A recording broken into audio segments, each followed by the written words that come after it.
What's up tout le monde, ici Keminko, bienvenue à un autre de mes motovlogs. Aujourd'hui on va parler de quel type de moto est bon pour les débutants. Je vais vous donner des conseils pour savoir comment choisir votre première moto, puis ensuite je vais donner le top 5 de mes recommandations pour les motos que je suggère.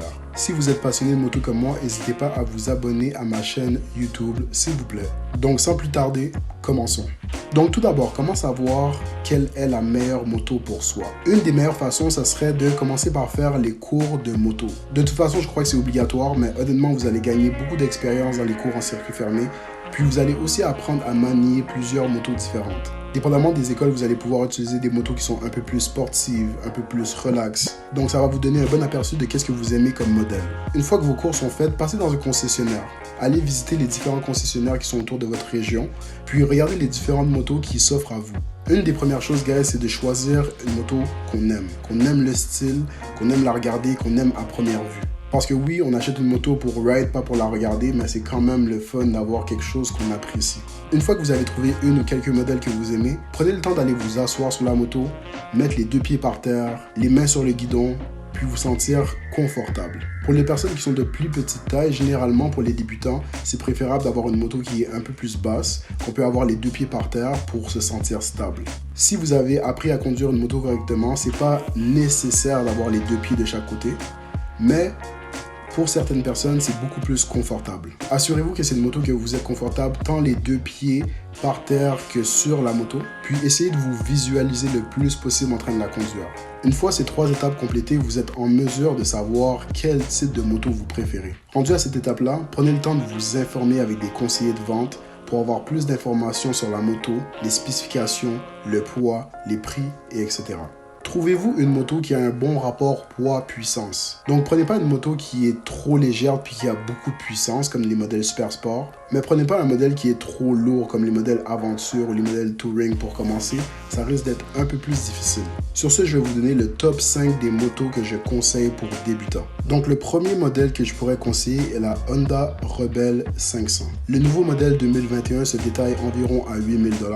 Vous avez 47 HP de force et le poids est de 414 livres. Donc pour les personnes qui aiment plus les modèles cruiser, vous avez un modèle qui est quand même assez léger, qui est confortable, qui vous permet de faire des bonnes distances, qui est malléable. Donc la Honda Rebel 500 est un très bon choix. Vous pouvez trouver des modèles usagés autour de 6 000 $ ou vous pouvez aller pour le nouveau modèle 2021.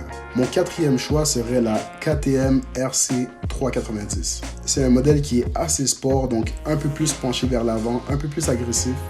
Un modèle aussi qui est très léger, donc 364,5 livres et qui est aussi très maniable. Cette petite moto avec son moteur bicylindre de 43,5 HP de force est très agréable à conduire. Je vous le conseille vraiment. Évidemment, vous pouvez trouver des modèles usagés comme des modèles un peu plus neufs et le prix risque de se situer entre 4 000 et 6 500 $. Ensuite, mon choix numéro 3 serait la Suzuki SV650. C'est un modèle très populaire chez les gens qui veulent commencer, mais qui veulent un moteur un peu plus puissant que les petites cylindrées. La Suzuki SV650, c'est un modèle un peu classique. C'est reconnu pour être une moto qui est assez balancée, assez de puissance, pas trop lourde, puis relativement fiable. On connaît bien Suzuki pour ça. Les anciens modèles ont un look un peu plus sportif.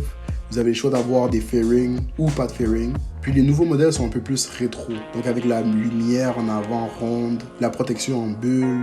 Donc vous pouvez prendre un nouveau ou un ancien modèle. Le nombre d'HP est relativement le même selon les anciens ou le nouveau qui tourne autour de 75 HP pour un poids de 437 livres. Puis il ne faut pas oublier aussi que c'est une moto que vous allez pouvoir garder quand même assez longtemps, puis vous risquez de vous tanner beaucoup moins vite que les modèles comme la RC 390 ou la Honda Rebel 500 comme j'ai mentionné. Ensuite, mon numéro 2 serait la Kawasaki Ninja 650. C'est un modèle qui est aussi très populaire et que vous pouvez garder longtemps. Je dirais que c'est le compétiteur de la Suzuki SV650. La différence entre les deux, je dirais, c'est que la Ninja 650 a des poignées un peu plus hautes. Donc vous avez une position un peu plus droite quand vous conduisez, ce que je peux généralement suggérer pour les débutants pour faire des plus longues routes, pour être plus confortable. Vous avez 67 HP de force pour un poids de 465 livres. Donc le poids rapport puissance est un peu moins bon que la Suzuki, mais elle est un peu plus confortable sans aucun doute. Puis finalement mon modèle numéro 1 qui est sûrement une surprise pour vous tous, la Kawasaki Ninja 400. Oui, vous allez me dire, c'est un modèle qui est quand même plus petit, donc on risque de stagner un peu plus vite. Mais contrairement à ce que les gens pensent, un moteur de 400cc peut être quand même assez surprenant. Vous avez 49 HP de force pour un poids total de 370 livres. Donc en termes de rapport poids-puissance, c'est quand même très intéressant. Évidemment, c'est un modèle à carénage complet, donc vous allez prendre un peu moins de vent, ce qui est quand même assez important pour un modèle qui est considéré comme une petite moto. Elle est très légère, très confortable, assez sportive. Oui, certainement, elle est un peu plus chère, elle se détaille environ autour de 6 500 $, mais c'est une moto que vous allez avoir du plaisir à tout coup sûr. Évidemment, c'est mon choix personnel, donc c'est les motos que je considère qui sont meilleures pour les débutants, mais il y a tellement de motos différentes sur le marché, donc soyez sûr que la moto que vous choisissez vous convient à vous selon votre type de conduite. N'hésitez pas aussi à regarder les modèles un peu plus usagés, parce que c'est pas parce que les modèles sont plus vieux qu'ils sont moins bons. Puis bien évidemment, ça fait un peu moins mal d'échapper une moto qui est quand même assez vieille qu'une moto fresh sortie du concessionnaire. Donc si vous avez des questions ou des commentaires, n'hésitez pas à écrire en dessous du vidéo, ça va me faire un plaisir de vous répondre. Vous pouvez me contacter par Facebook ou Instagram à KemingcoZ, ça va me faire un plaisir aussi.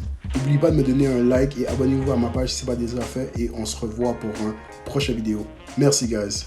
Douce!